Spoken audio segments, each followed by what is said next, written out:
ನಮಸ್ಕಾರ, ಅನ್ವೇಷಣೆಗೆ ಸ್ವಾಗತ. ನಗರಗಳಾಯ್ತು, ಈಗ ಹಳ್ಳಿ ಜನರ ಬದುಕಿನ ಮೇಲೆ ಬರೆ ಎಳೆಯೋಕೆ ಸರ್ಕಾರ ಸಿದ್ಧವಾಗ್ತಿದೆಯಾ ಎನ್ನುವ ಪ್ರಶ್ನೆ ಮೂಡ್ತಿದೆ. ಇಂತಹ ಪ್ರಶ್ನೆ ಮೂಡೋಕೆ ಕಾರಣವೇ ಗ್ರಾಮೀಣಾಭಿವೃದ್ಧಿ ಸಚಿವರಾದಂತಹ ಪ್ರಿಯಾಂಕಾ ಖರ್ಗೆ ಅವರು ಹೇಳಿರುವ ಮಾತು. ಅಷ್ಟೇ ಅಲ್ಲ, ಸಚಿವರ ಮಾತಿಗೆ ಪುಷ್ಟಿ ನೀಡುವಂತೆ ಕನಗಲ ಕೆಐಎಡಿಬಿ ಪ್ರದೇಶವೊಂದರಲ್ಲಿ ದೊಡ್ಡ ಉದ್ಯಮಿಗಳು ಕೋಟಿಗಟ್ಟಲೆ ತೆರಿಗೆ ಪಾವತಿ ಮಾಡದೆ ಉಳಿಸಿಕೊಂಡಿದ್ರು. ಶ್ರೀ ಸಾಮಾನ್ಯರಿಂದ ತೆರಿಗೆ ವಸೂಲಿ ಮಾಡೋಕೆ ಅಧಿಕಾರಿಗಳು ಮುಗಿಬಿದ್ದಿದ್ದಾರೆ. ಇಷ್ಟಕ್ಕೂ ರಾಜ್ಯವ್ಯಾಪಿ ಗ್ರಾಮ ಪಂಚಾಯಿತಿ ವ್ಯಾಪ್ತಿಯಲ್ಲಿ ತೆರಿಗೆ ಅಭಿಯಾನ ಮಾಡ್ತಿರೋ ಸರ್ಕಾರ ಗ್ರಾಮಗಳಿಗೆ ಕನಿಷ್ಠ ಮೂಲಭೂತ ಸೌಕರ್ಯವಾದರೂ ಕೊಟ್ಟಿದ್ಯಾ? ಅಷ್ಟಕ್ಕೂ ಸರ್ಕಾರದ ತೆರಿಗೆ ಅಭಿಯಾನದಿಂದ ಹಳ್ಳಿ ಜನ ಹೈರಾಣಾಗ್ತಿರೋದೇಗೆ ಎನ್ನುವ ಕಂಪ್ಲೀಟ್ ವಿವರವನ್ನ ನೋಡೋಕ್ಕೂ ಮುನ್ನ ನಮ್ಮ ಚಾನೆಲ್ಗೆ ಸಬ್ಸ್ಕ್ರೈಬ್ ಆಗಿ, ನೋಟಿಫಿಕೇಶನ್ಗಾಗಿ ಬೆಲ್ ಐಕಾನ್ ಕ್ಲಿಕ್ ಮಾಡೋದನ್ನ ಮರಿಬೇಡಿ. ಸ್ನೇಹಿತರೆ, ಒಮ್ಮೆ ಇದನ್ನು ನೋಡಿ. ನವೆಂಬರ್ 13ರಂದು ದಾವಣಗೆರೆಯ ಗ್ರಾಮ ಪಂಚಾಯಿತಿಗಳಿಂದ ಒಂದೇ ದಿನದಲ್ಲಿ 1,65,00,000 ತೆರಿಗೆ ಸಂಗ್ರಹವಾಗಿದೆ. ಇದನ್ನೊಮ್ಮೆ ನೋಡಿ. ಕಲಬುರಗಿ ಜಿಲ್ಲೆಯಲ್ಲಿ 261 ಗ್ರಾಮ ಪಂಚಾಯಿತಿಗಳ ವ್ಯಾಪ್ತಿಯಲ್ಲಿ ನವೆಂಬರ್ 25ರಿಂದ ನಡೆದ ತೆರಿಗೆ ಅಭಿಯಾನದಿಂದ ಕೇವಲ 3 ದಿನದಲ್ಲಿ 3 ಕೋಟಿ ತೆರಿಗೆ ಸಂಗ್ರಹವಾಗಿದೆ. ಗ್ರಾಮ ಪಂಚಾಯಿತಿಗಳಲ್ಲಿ ಇಂತಹ ತೆರಿಗೆ ವಸೂಲಾತಿ ಅಭಿಯಾನ ರಾಜ್ಯದ ಉದ್ದಕ್ಕೂ ನಡೀತಿದೆ. ಇದರಲ್ಲಿ ಅಂತಹ ತಾರತಮ್ಯ ಏನಿದೆ? ಇದರಿಂದ ಹಳ್ಳಿಗಳ ಜನರು ಹೇಗೆ ಹೈರಾಣಾಗ್ತಿದ್ದಾರೆ ಅಂತೀರಾ? ಆ ಬಗ್ಗೆ ತಿಳಿಯೋಕ್ಕೂ ಮುನ್ನ ನಿಮಗೆ ಗ್ರಾಮೀಣಾಭಿವೃದ್ಧಿ ಸಚಿವರಾದಂತಹ ಪ್ರಿಯಾಂಕಾ ಖರ್ಗೆ ಹೇಳಿರೋದೇನು ಅಂತ ನೋಡ್ಬಿಡಿ.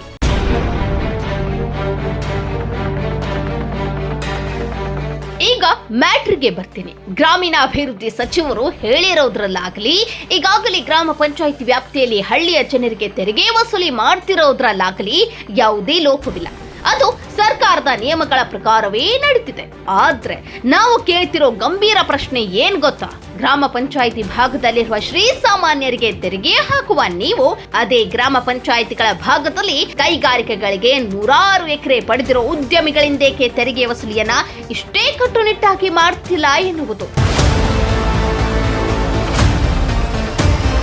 ಹೌದು ಸ್ನೇಹಿತರೆ, ರಾಜ್ಯ ಸರ್ಕಾರ ಗ್ರಾಮ ಪಂಚಾಯಿತಿ ವ್ಯಾಪ್ತಿಯಲ್ಲಿರೋ ಜನರಿಗೆ ತೆರಿಗೆ ಕಟ್ಟಲೇಬೇಕು ಅಂತ ತಾಕೀತು ಮಾಡ್ತಿದೆ. ರಸ್ತೆ, ಕುಡಿಯುವ ನೀರು, ಶಾಲೆ, ಉತ್ತಮ ಶಿಕ್ಷಣ, ಆರೋಗ್ಯ ಹಾಗೂ ಸ್ವಚ್ಛತೆಯಂತಹ ಮೂಲಭೂತ ಸೌಕರ್ಯಗಳನ್ನೇ ನೆಟ್ಟಿಗೆ ಇಲ್ಲಿಯವರೆಗೂ ಕೊಡೋಕೆ ಸಾಧ್ಯವಾಗದ ಸರ್ಕಾರ ಇಂದು ಅದೇ ಹಳ್ಳಿಯ ಜನರಿಂದ ತೆರಿಗೆ ಸಂಗ್ರಹ ಮಾಡೋಕೆ ತಾಕೀತು ಮಾಡ್ತಿದೆ.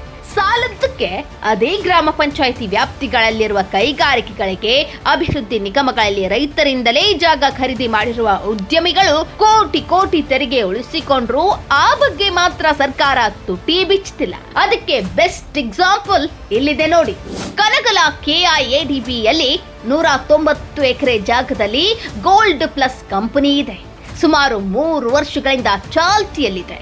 ವರ್ಷಕ್ಕೆ 40 ಲಕ್ಷ ಅಂದ್ರೆ 3 ವರ್ಷಕ್ಕೆ 1,20,00,000 ತೆರಿಗೆ ತುಂಬಬೇಕು. ಆದ್ರೆ ಕಳೆದ 3 ವರ್ಷದಲ್ಲಿ ಒಂದೇ ಒಂದು ನಯಾ ಪೈಸೆ ಕೂಡ ತೆರಿಗೆಯನ್ನ ಈ ಕಂಪನಿ ತುಂಬಿಲ್ಲ. ಆದ್ರೆ ಗ್ರಾಮ ಪಂಚಾಯಿತಿ ವ್ಯಾಪ್ತಿಯಲ್ಲಿರೋ ರೈತರು, ಕೂಲಿ ಕಾರ್ಮಿಕರಂತಹ ನೆಟ್ಟಿಗೆ ಆದಾಯಗಳೇ ಇಲ್ಲದೆ ಇರುವಂತಹ ಶ್ರೀ ಸಾಮಾನ್ಯರಿಂದ ಅಧಿಕಾರಿಗಳು ಸರ್ಕಾರ ತೆರಿಗೆ ವಸೂಲಿ ಮಾಡ್ತಿರೋದು ನಿಜಕ್ಕೂ ದುಃಖದ ಸಂಗತಿ. ಇದು ಕೇವಲ ಒಂದು ಪ್ರಕರಣ. ರಾಜ್ಯದ ಉದ್ದಗಲಕ್ಕೂ ಇಂತಹ ಹಲವು ಪ್ರಕರಣಗಳಿವೆ. ರಾಜ್ಯವ್ಯಾಪಿ ಗ್ರಾಮ ಪಂಚಾಯಿತಿಗಳ ವ್ಯಾಪ್ತಿಯಲ್ಲಿರುವ ಕೈಗಾರಿಕಾ ಪ್ರದೇಶಗಳಲ್ಲಿ ಜಾಗ ಖರೀದಿಸಿರುವ ಎಷ್ಟೋ ದೊಡ್ಡ ಉದ್ಯಮಿಗಳಿಂದ ಈ ಸರ್ಕಾರ ಆಗಲಿ ಇಲ್ವೇ ಅಧಿಕಾರಿಗಳಾಗ್ಲಿ ನೆಟ್ಟಿಗೆ ತೆರಿಗೆ ವಸೂಲಿ ಮಾಡ್ತಿಲ್ಲ. ಆದ್ರೆ ಶ್ರೀಸಾಮಾನ್ಯ ಅಂದ್ರೆ ಈ ಸರ್ಕಾರಕ್ಕೆ ಬೊಕ್ಕಸ ತುಂಬಿಸುವ ಅಕ್ಷಯ ಪಾತ್ರೆಯಂತೆ ಕಾಣ್ತಿರೋದಂತೂ ಸುಳ್ಳಲ್ಲ.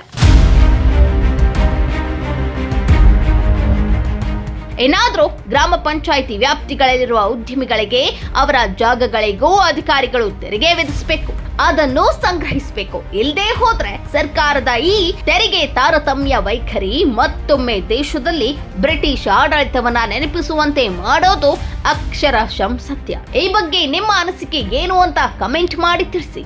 ಮತ್ತೊಂದು ಇಂಟ್ರೆಸ್ಟಿಂಗ್ ಸ್ಟೋರಿ ಜೊತೆ ಆದಷ್ಟು ಬೇಗ ನಿಮ್ಮ ಮುಂದೆ ಬರ್ತೀವಿ. ಅಲ್ಲಿಯವರೆಗೂ ಕೀಪ್ ವಾಚಿಂಗ್ ಅನ್ವೇಷಣೆ.